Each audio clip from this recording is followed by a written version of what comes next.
Okay, let's unpack this. Because, I mean, imagine walking into a room and realizing instantly, like, with that sinking feeling in your stomach that you were just severely underdressed. Oh, that is the worst feeling. Right. You look down, and your outfit just, doesn't match the invisible social contract of the room.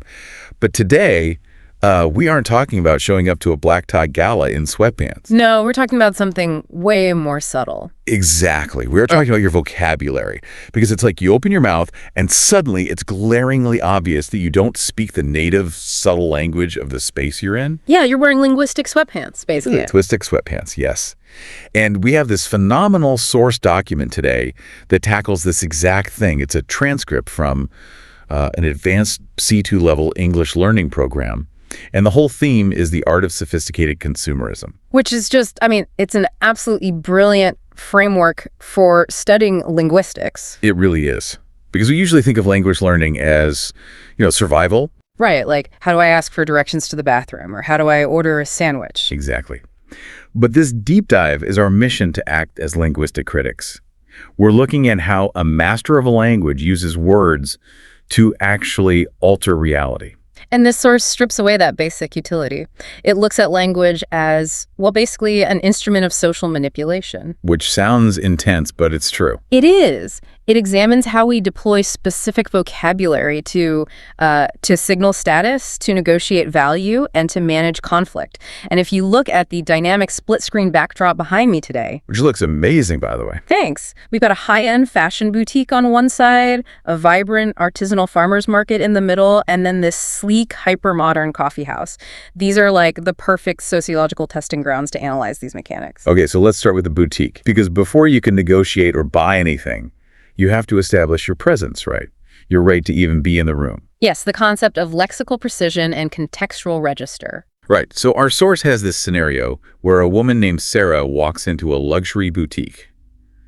Now, in common, everyday English, she might just tell the clerk, I want to dress for a wedding that isn't too flashy. Which gets the literal point across. Sure, It works. But Sarah uses a completely different register. She says she's seeking a, quote, gown for a nuptial ceremony.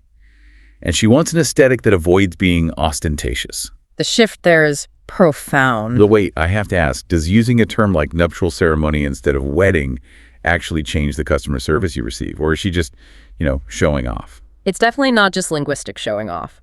What's fascinating here is how these choices maintain a sense of class. It's about understanding the gatekeeping mechanisms of high-end retail. Gatekeeping? Yeah, I mean, the staff in these places are trained to quickly categorize clientele. If you walk in and use super casual slang, the staff might unconsciously adopt this, dominant educational posture. Oh, wow. So they think they need to teach you how to shop there. Exactly. They assume they need to guide you, or maybe even slightly patronize you, through their world of high fashion. So vocabulary is literally dress code. You wouldn't wear a swimsuit to a gala, so you don't use slang in a luxury boutique. Precisely. And Sarah doesn't just stop at ostentatious, she uses essential technical jargon. She talks about the sartorial elements of the garment. Meaning relating to tailoring, right? Right.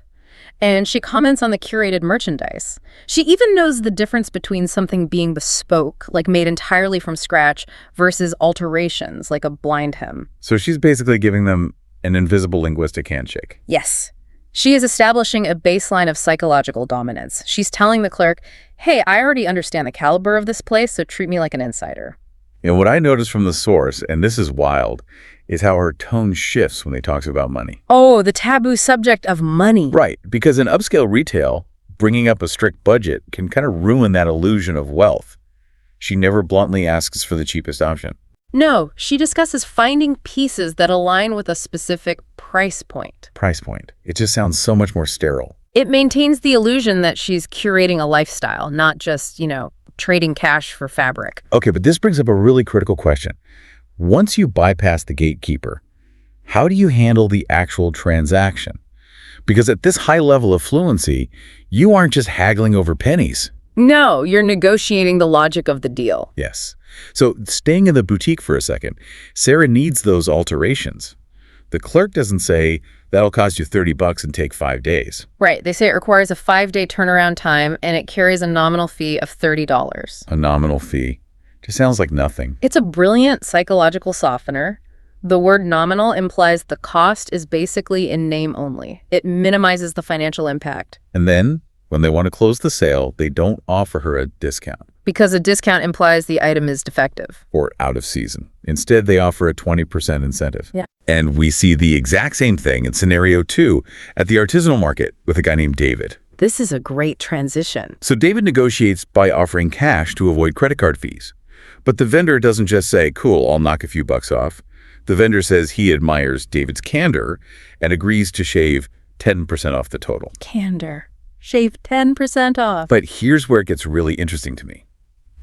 This sounds like a corporate boardroom leaking into a farmer's market. I mean, applying terms like turnaround time and incentivized to a dress or a basket of tomatoes, doesn't that sort of strip away the humanity of shopping? I get why you'd feel that way, but actually it's the opposite. Professional business terminology elevates the interaction. Elevates it how? Well, when two people haggle, like, how much is this? $10, I'll give you $5. That is inherently adversarial. It's a zero-sum game, which breeds resentment. Right. Someone has to lose. Exactly. But by shifting the conversation to what is the value proposition here, they turn a confrontation into a collaboration. Oh, I see. So David gets a lower price, the vendor avoids merchant fees, and their egos are both protected because they sound like savvy business partners. Exactly. It preserves the high perceived value of the goods. It's a strategic concession, not a surrender. Okay, but let's talk about the goods themselves. Because C2 level English isn't just dry, transactional business speak. To negotiate effectively, you have to prove you actually know the true quality of what you're buying. You have to shift from logic to highly evocative sensory language. Right, and David at the market is the perfect example of this. If I'm at a farm stand, I might pick up a tomato and say, this looks very fresh, or this tastes very good. Which is very intermediate level English. Super basic. But David deploys this descriptive sophistication that's just next level. He doesn't say it's fresh. He says the produce was harvested at dawn. And that it's at its peak ripeness. Yes, or bursting with sugars. And then he uses this crazy technical jargon. He complements the organoleptic qualities of the food. Organoleptic, meaning the sensory properties like taste, color, odor, mouthfeel. And he talks about the structural integrity of the vegetable, like describing why a Tigerella tomato is perfect for carpaccio, whereas a San Marzano is better for a reduction sauce. It's incredibly precise. But again, I have to push back. When I hear someone applying a phrase like structural integrity to a tomato, it sounds like they're talking about a suspension bridge. It does sound scientific. Doesn't using words like organoleptic ruin the simple romance of a home-cooked meal? Well, if we connect this to the bigger picture, for a true expert, precision is the romance. Really? Think about it. When you say tomato is very good, that's completely subjective. It's about you. But when David evaluates the provenance of the seeds or the organoleptic properties, he shifts the focus to the objective excellence of the product itself. Oh, he's validating the farmer. Exactly. It builds this connoisseur persona. He's signaling to the vendor that he deeply respects the years of trial and error that went into growing that crop. So it's a currency of respect. It is. The vendor actually ends up throwing in some fresh chervil as a bonus for David's garnish. Not because David is a tough negotiator, but because the vendor recognizes a kindred spirit. He elevated himself from just a buyer to a custodian of the farmer's hard work. Beautifully put, yes. Okay, so you've used the right register, you've negotiated the value, you've described the items perfectly, everything is going great. But what happens when the system breaks down? The ultimate test. Right, because this brings us to the third scenario in our source, which is at the specialty coffee house. Yeah. And this is all about service recovery and conflict resolution. Pragmatic diplomacy, or the art of the complaint. Yes. So we have a character named Jessica, and she orders this highly customized drink. She wants a Hascalf blend, pea protein milk, and she specifies it needs to be exceptionally creamy. Which is a very specific order. Very. And she gets the drink, takes a sip, and it's a full-strength espresso. Now, she has a high sensitivity to caffeine, so this is a real problem. A completely valid reason to be upset. Right. So the blunt, factual thing to say would be, hey, you made a mistake. This is full caffeine. Which is true, but pragmatically, it's a terrible choice. Why? Because it's too aggressive. Because of the neurology of the interaction. When someone hears a direct accusation like you made a mistake, their amygdala, the fear center of the brain, instantly lights up. They get defensive. Exactly. The barista's competence is being attacked in front of a line of customers. They might argue back. It's an amygdala hijack. It becomes a fight-or-flight response over a latte. So what does this all mean? When we zoom out and look at this entire deep dive, I liken Jessica's complaint to linguistic aikido. Oh, I like that. She uses gentle redirection instead of a head-on collision. The source highlights how she uses hedging and softeners. She goes up and says, I hate to be a bother, but I believe there's been a slight oversight. Slight oversight. It's brilliant. But wait, isn't this just a fancy form of passive aggressiveness? This raises an important question. But no, it's not passive-aggressive. It's pragmatic diplomacy. By using softeners like I believe and slight oversight, she completely separates the error from the person. Oh. She isn't saying the barista is incompetent. She's saying the system had a glitch. Exactly. Yeah. She engineers an escape route for his ego. It allows the barista to save face. And because his dignity is intact, he doesn't fight back. He steps right into the role of problem solver. He does. He doesn't say, I'll fix it. He uses professional service recovery language. He says, allow me to rectify that immediately, and gives her the replacement on the house. It's flawless choreography. It takes immense cognitive control to deploy those softeners when you're actually annoyed. But by managing that social friction, everyone wins without causing a scene. Wow. So mastering a language, whether it's English or anything else at the absolute highest level, it really isn't just about memorizing a dictionary. Not at all. It's about deploying the right register. Avoiding the ostentatious. It's understanding the logic of negotiation with nominal fees and incentives. Yeah. It's wielding descriptive precision for those organoleptic qualities. And using pragmatic diplomacy for a slight oversight. Exactly. And the amazing thing is, you can apply these exact principles tomorrow. Absolutely. Whether you're at work negotiating a contract or just trying to get your coffee order fixed without ruining some poor barista's day, words are tools. They are, but, I want to leave you with a final lingering thought on this. Oh, please do. We've spent this whole time analyzing how advanced speakers master strategic indirection, how they soften demands and hide behind polite vocabulary to save face. Yeah. But if mastering a language means learning how to be strategically polite, how much of our native language is actually just spent hiding what we really mean? Oh, wow. Are we ever truly speaking our minds? Or are we always just managing the organoleptic qualities of our conversations to avoid losing face? That is a staggering thought. Are we just constantly acting? What an incredible question to mull over. Well, thank you so much for joining us on this deep dive today. Keep questioning the invisible rules of the words you use, keep learning, and we'll catch you next time. Imagine for a second that you have just stepped out of a hushed, velvet-lined clothing boutique. Oh, I can picture it completely. Right. You know the exact kind of place I'm talking about. Wow. Where the garments are perfectly spaced on the racks. No one speaks above a reverent whisper. And, the air smells faintly of expensive cedar and polished leather. Yeah, totally temperature controlled and pristine. Exactly. So you push open the heavy soundproof glass door, you step out onto the street, and instantly, bam, you are hit with an absolute wall of sensory overload. Like a shock to the system. A complete shock. Because you've walked right into the middle of a bustling, vibrant, premium artisanal farmer's market. Ah, right. The smell of damp earth, crushed herbs. Roasting garlic. Vendors are just calling out over the din of the crowd. The colors of the produce are practically vibrating off the wooden stands, and the energy is chaotic but electric. It's a completely different universe. It really is. And we are taking you right into the heart of that specific environment today, because that massive shift in atmosphere, it requires an equally massive shift in the way we communicate. It absolutely does. So today, we are looking at some truly fascinating source material. It's an excerpt from a language learning show where the hosts, Emma and John, analyze this highly choreographed interaction. And it is so choreographed. Oh, completely. It's a conversation between a gourmand, a guy named David who really, really knows his food, and a high-end market vendor named Carlos. Yeah, and it is quite the atmospheric shift to visualize, leaving behind that highly curated, sterile, quiet environment of the boutique and plunging into something so organic. Very messy. Right, so rooted in the natural world, it completely alters the rules of engagement. What Emma and John are doing in this analysis is decoding exactly what is happening beneath the surface of David and Carlos's conversation. Because there's a lot going on under there. Oh, a ton. They are looking at how to navigate C2 advanced English in a highly specific domain. Yeah, and I want to be clear for you listening, this isn't just about learning basic market vocabulary, Right. We aren't here to talk about how to ask a vendor, how much for the apple?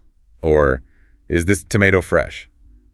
Emma and John are pointing out how language can elevate a basic everyday transaction into like an expert-to-expert consultation. Exactly. We're looking at the texture of the conversation. The raw information being exchanged is almost secondary to the way it's being delivered. The delivery is everything here. It really is.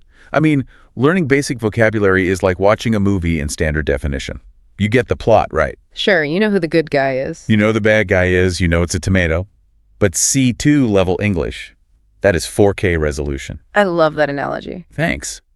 In 4K, you see every drop of dew on the produce. You see the subtle expressions on the actors' faces. And today, we are going to show you exactly how to speak in 4K. And when you switch to that 4K resolution, when you deliberately change the register of the language you use, you aren't just exchanging words with a vendor anymore. No, not at all. You are fundamentally altering the relationship between yourself and the person across the counter. Yes. A simple, potentially invisible transaction suddenly transforms into a shared passion between two professionals. The language actually dictates the terms of engagement. It sets the rules. And the source text makes a brilliant point about this register shift right at the beginning. Yeah, Emma and John's breakdown is great. They note that when you are in that quiet boutique, you use a sartorial vocabulary, right? Mm-hmm. You talk about the drape of the fabric, the bespoke tailoring, the thread count. But the moment you step into the artisanal market, That entire toolkit is totally useless. completely useless. You need a mastery of descriptive, almost poetic language regarding the natural world. Because in this environment, as John points out, you are no longer just a consumer, Right. You are someone who is sourcing raw materials. which is a massive psychological shift. Huge. I mean, a consumer buys a finished product to use up like a sweater or a prepackaged meal. But a sourcer, they're looking for the building blocks of a creation. Exactly. David, our gourmand, is not doing a standard Tuesday night grocery run here. He's not throwing a box of mac and cheese into a basket. No, he's not getting frozen peas, Yeah. He is preparing a farm-to-table dinner. He needs these ingredients to be at their absolute zenith of flavor. The zenith, that's the key word. Yeah, he needs the peak, the summit, the absolute best moment of that ingredient's life cycle. And to describe that zenith, to talk about those raw materials with the necessary precision, the source material introduces a phenomenal word that Emma highlights. Oh, here's where it gets really interesting. Organoleptic. Organoleptic. It's such a heavy word. It is, but it's perfect. Emma describes it as referring to the sensory properties of food, the aroma, the texture, the visual appeal, even the sound it makes when you bite into it. It encompasses the entire matrix of the sensory experience of eating. Right, and it's the perfect word for a C2 speaker in this context because it moves the description of food from the subjective realm of, this tastes good to me, to an objective analytical framework. It signals to the vendor, I am evaluating this item based on a complex professional matrix. Exactly. Okay, I hear you. But I gotta ask, there's a fine line between respect and mimicry, right? Sure. If my accent is clunky, or I'm clearly not a professional chef, and I try dropping organoleptic into a casual chat with the guy selling carrots down the street, won't it sound like I just swallowed a thesaurus? That is a very fair point. I mean, how does David earn the right to use words like that without sounding incredibly pretentious? This raises an important question, and it's the trap many language learners and honestly native speakers fall into. They assume advanced vocabulary is inherently boastful. Right, like you're showing off. Exactly. But we have to look at the specific context of Carlos the vendor.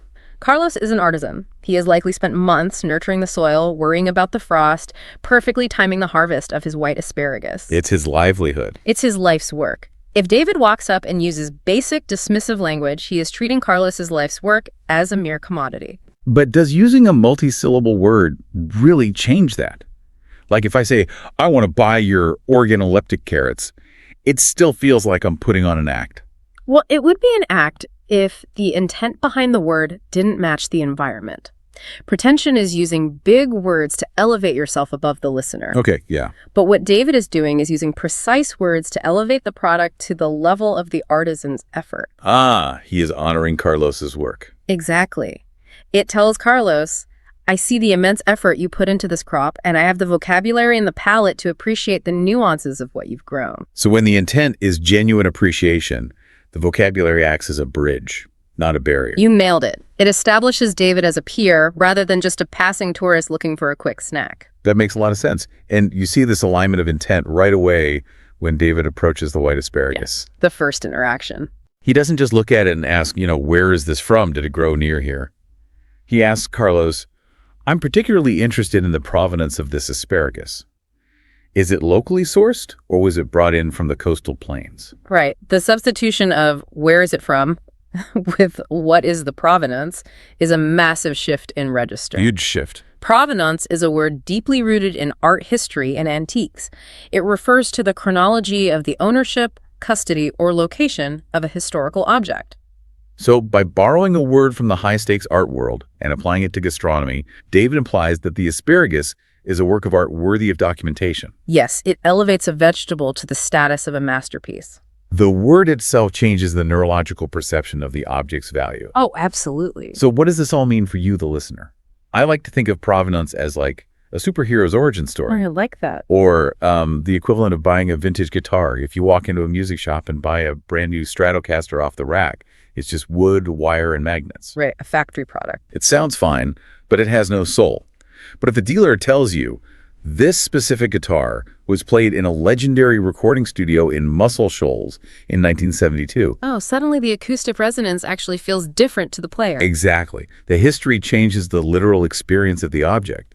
So it means treating a tomato not as a generic red sphere, but as a character with a backstory. Right. Was it grown in the coastal plains, battling the salty air and the sandy earth, or was it grown in the mineral-rich soil 5 miles north of here?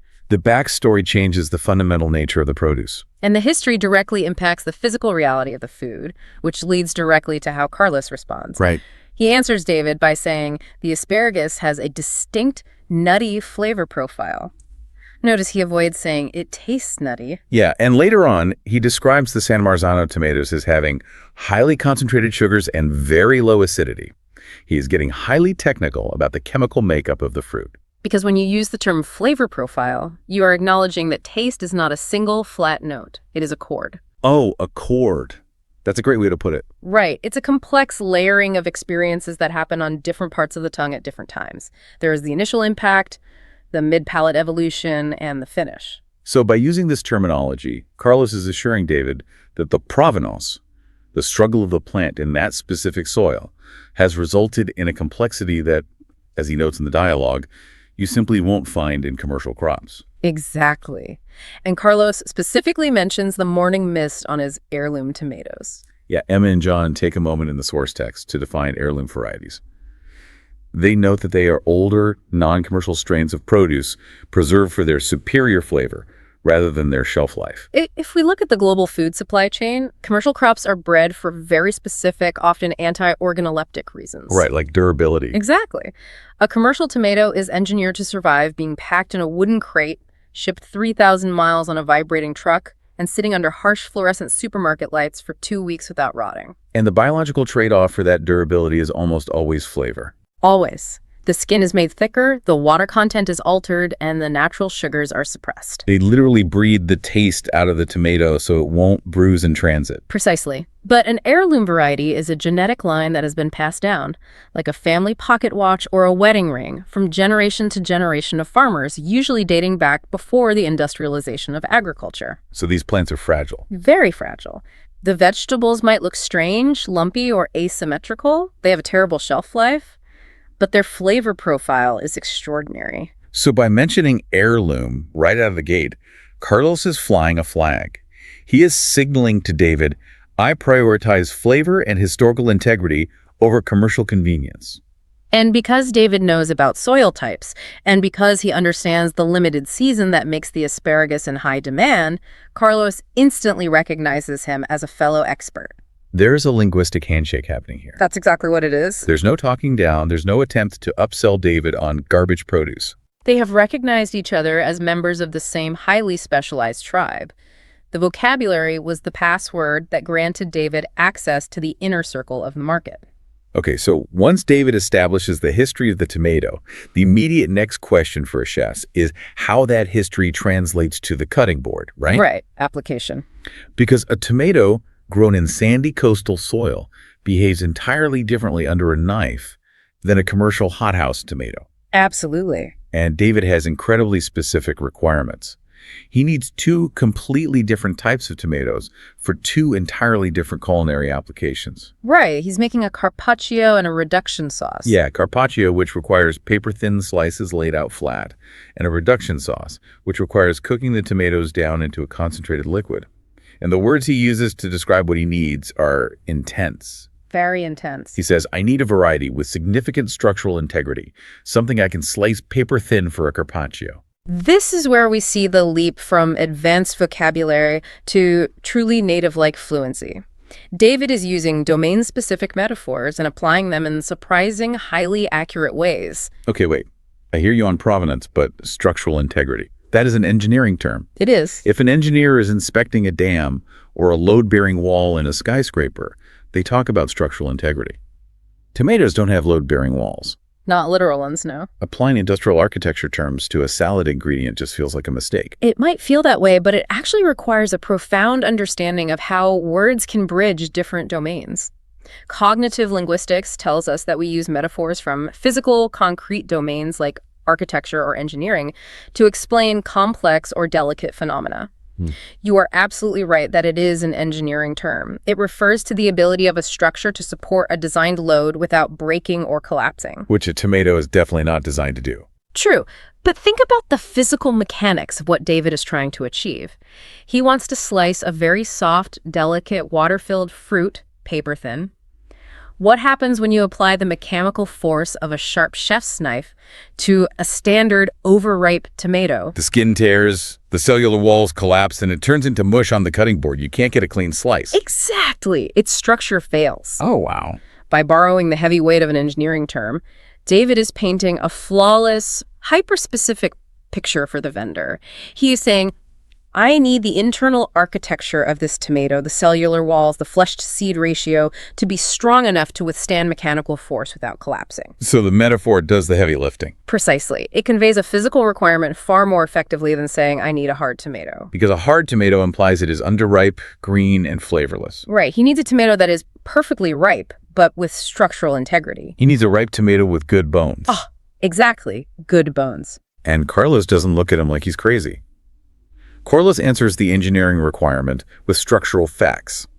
He says, for the carpaccio, these Tigerella tomatoes are unparalleled. They are firm, marbled, and hold their shape beautifully under a knife.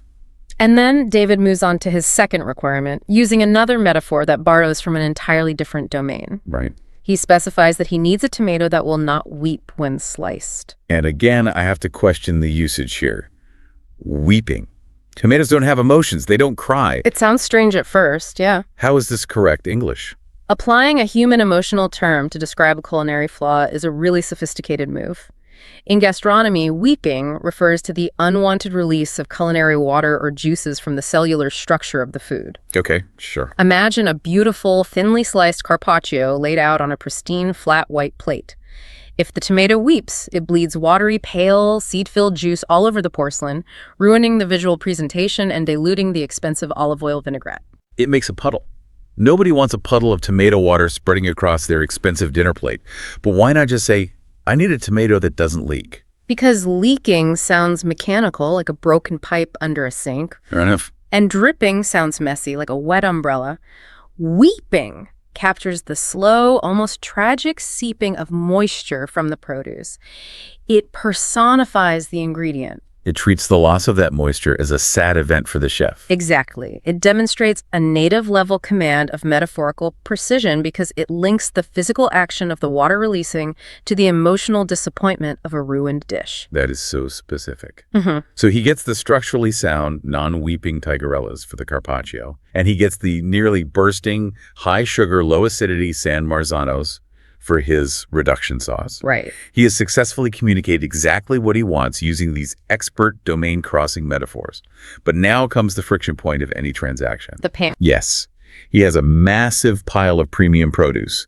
He has 4 pounds of highly sought-after white asparagus, a half bushel of San Marzanos, and 2 pounds of Tigerella tomatoes. He has to pay for it all. And because he is a connoisseur buying in bulk, he knows he shouldn't be paying the standard retail price. He needs a discount. Right. This is a critical area for language learners to master because the cultural and linguistic pitfalls surrounding money are enormous.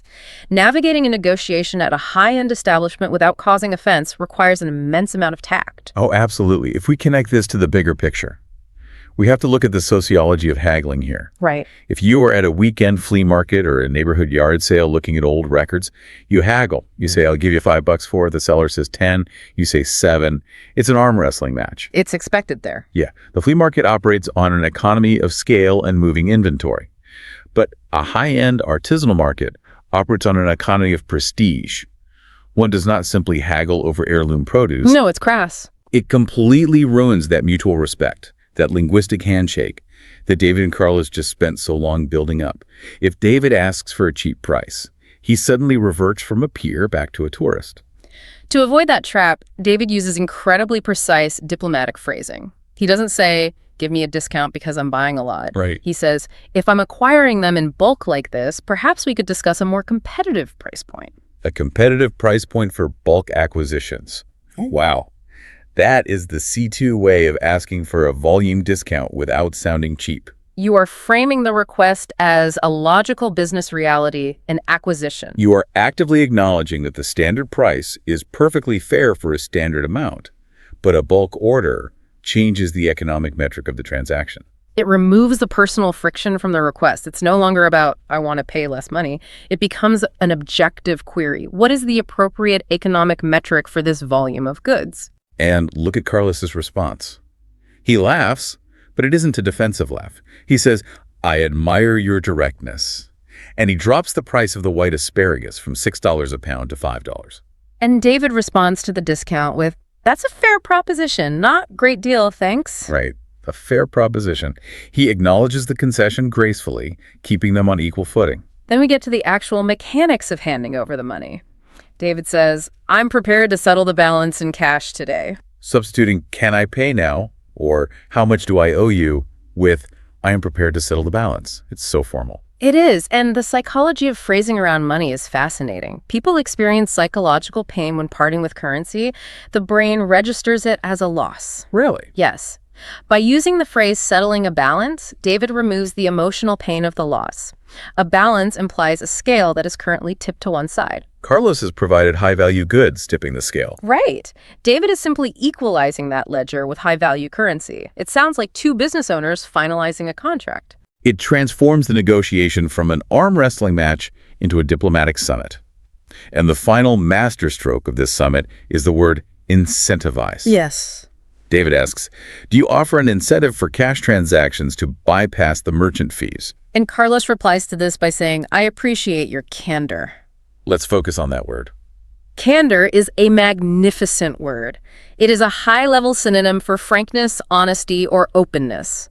But its specific usage usually implies speaking openly about something that is normally kept quiet or is slightly uncomfortable to discuss in polite company. Like the reality of credit card merchant fees. Exactly. In the modern world, the friction of paying has been completely removed for the consumer. Everyone just taps their card or their phone or their watch. It feels like magic. It really does. But the reality is that small business owners, independent artisans like Carlos, lose a percentage of every single tap to massive credit card processing companies. It is a huge, largely unspoken pain point for them. It eats directly into their slim profit margins. By bringing those hidden fees up directly, David is being highly strategic, but also highly empathetic. Yeah. By offering cash to bypass the merchant fees, David is actively looking out for Carlos's bottom line. He is saying, I understand the hidden economics of your daily struggle, and I want to help you maximize your profit on this harvest while also getting a little benefit for myself. He's saying the cry part out loud, and Carlos rewards him for that candor. Because of this diplomatic summit, because of the respect, the shared vocabulary, and the candor regarding the fees, Carlos doesn't just finalize the discount. No, he goes further. He offers a free gift. He reaches behind the counter to hand David a bunch of fresh herbs. And the vocabulary Emma and John highlight to describe this gift brings us to a crucial distinction between intermediate and advanced speakers. The use of evocative adverbs. Yes. Intermediate speakers have a profound tendency to lean heavily on one very specific word as a crutch to modify their descriptions. Word very. I am entirely guilty of this in my daily life. Very bright, very short, very good, very fresh. It's a universal modifier that we slap onto everything when our brain can't quickly locate a better, more specific word. And it serves its basic purpose, it intensifies the adjective. But C2 speakers, and certainly native speakers operating at a high literary or professional register, aggressively avoid very. They swap it out. Right. They use precise adverbs and evocative adjectives to paint vivid, unforgettable pictures that don't rely on simple magnification. The source text pulls out some incredible examples from the dialogue. Let's look at the specific words. Right at the beginning, when David first looks at the produce, he doesn't say, "It looks very bright." He says it looks remarkably vibrant, and the colors are almost surreal. Remarkably vibrant. The etymology there is literal. It means it is worthy of making a remark about. It forces you to speak. Exactly. It stands out so intensely from the baseline that you are physically compelled to speak on it. And almost surreal pushes the description past the boundaries of reality. It means it's so perfect, so saturated, it looks like a painting or a dreamscape. Then Carlos, when defending the quality of his asparagus, doesn't say it's very much the best example of the season. He says it is undeniably the quintessence of spring. Undeniably. Meaning you cannot mount a logical argument against it. And the quintessence, which historically referred to the fifth element in ancient and medieval philosophy, the purest, most essential substance of which the heavenly bodies were composed. He is saying this asparagus is the purest physical manifestation of the season of spring. It's almost poetic.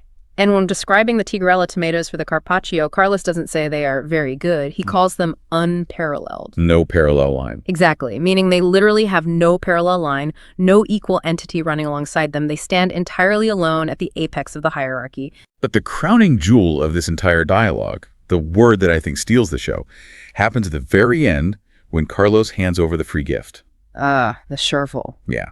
David smells the herb garden aroma and asks about the chervil. Carlos describes the organic chervil by saying it is very delicate, very ephemeral. I have to push back on this one. Go ahead. Why use a word like ephemeral? If I look up ephemeral in the dictionary, it literally just means lasting for a very short time. Transitory, short-lived. Right. From an economic standpoint, if I'm a vendor selling fresh herbs, why would I actively advertise to a buyer that the product is going to wilt and die quickly?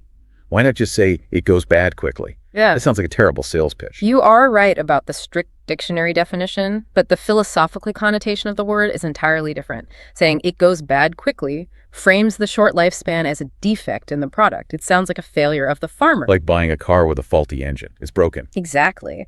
But ephemeral flips that script entirely. What's fascinating here is it elevates the short lifespan into a virtue. Oh, interesting. It highlights the exclusivity, the magic, and the fleeting peak nature of the fresh herb. It taps into a philosophy deeply understood in many cultures, similar to the Japanese concept of finding beauty in impermanence. Oh, wow. Like cherry blossoms. Yes. Think of a shooting star, or a perfect sunset, or a cherry blossom blooming. Their beauty is inextricably linked to the tragic fact that they do not last. If a sunset lasted forever, we wouldn't stop our cars on the side of the road to watch it. We would ignore it. That completely recontextualizes the word for me. Carlos is telling David that this chervil is a culinary shooting star. The volatile oils inside the leaves, its sharp aroma, its delicate physical structure, they exist in this perfect zenith state for only a brief window of hours. You can't capture it. No, it cannot be preserved, it cannot be dried and bottled without losing its soul. You have to experience it now, in the moment, tonight at dinner. It is the perfect, poetic, finishing touch the dish deserves, precisely because it is so fragile and fleeting. So for you listening, swapping out very for these evocative adverbs, remarkably, undeniably, unparalleled, ephemeral is the absolute fastest way to add texture and sophistication to your own English. It really is. It shows that you aren't just communicating cold, hard facts. You're communicating a deeply felt human experience. It demonstrates emotional and sensory intelligence in your second language, which is the ultimate hallmark of true fluency. When we view this entire interaction from start to finish, The tangible rewards of this linguistic mastery are undeniable. Language isn't just theory, right? It has real-world economic consequences. Absolutely. Because David used all these high-level techniques, he didn't just walk away with a bag of vegetables. According to Emma and John's analysis in the text, he secured a $1 per pound discount on highly demanded, limited-season white asparagus. Dropping from $6 to $5. Which on a 4-pound order is a significant retention of capital. Furthermore, because he understood the economics of the merchant fees and used diplomatic candor regarding the cash incentive, he got an additional 10% shaved off the entire total balance of his massive order. And the cherry on top, you got that free bunch of organic ephemeral chervil thrown in as a gesture of goodwill. Not bad for one conversation. Not bad at all. But beyond the financial savings, the deeper payoff is that register shift. By the end of this dialogue, the conversation had moved entirely from a sterile transaction between a buyer and a seller to a shared passion between two experts. It really did. David explicitly voices this at the end. His final line isn't just, "Here's the money." He says, "I appreciate the expertise as much as the produce." That validation, expressed through precise C2-level vocabulary, is what generated the discounts, the free gifts, and the mutual respect. He validated Carlos as a master of his craft. The source material leaves us with a few major takeaways to digest. The first is the reality of power dynamics. Right, your knowledge of the domain. Understanding soil, seasons, and structural integrity. When expressed correctly, it earns you immediate respect and, consequently, better access and better prices. And the second is the concept of the register shift. By elevating your vocabulary, you actively force a conversation out of a transactional rut and into a professional consultation. You dictate the rules of the game. And finally, synonym substitution. Start upgrading your everyday questions. Instead of asking, "Where is it from?" try asking, "What is the provenance?" Much better. Instead of saying, "Can I have a discount?" Try exploring a more competitive price point for bulk acquisitions. Test the boundaries of the language. It takes practice to wield these words naturally, but the rewards, both in how you are perceived by others and how you subsequently experience the world, are profound. We have definitely reached the end of the market aisles for today.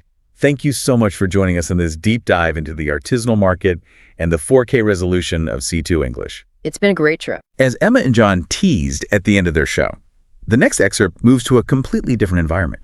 We'll be leaving the slow, organic, earthen pace of the farm stand and stepping into the high-velocity, highly caffeinated world of a specialty coffee house. Oh, that's going to be a completely different linguistic challenge with entirely new domain-specific metaphor. I cannot wait. I'm looking forward to decoding the specific jargon of the barista world next.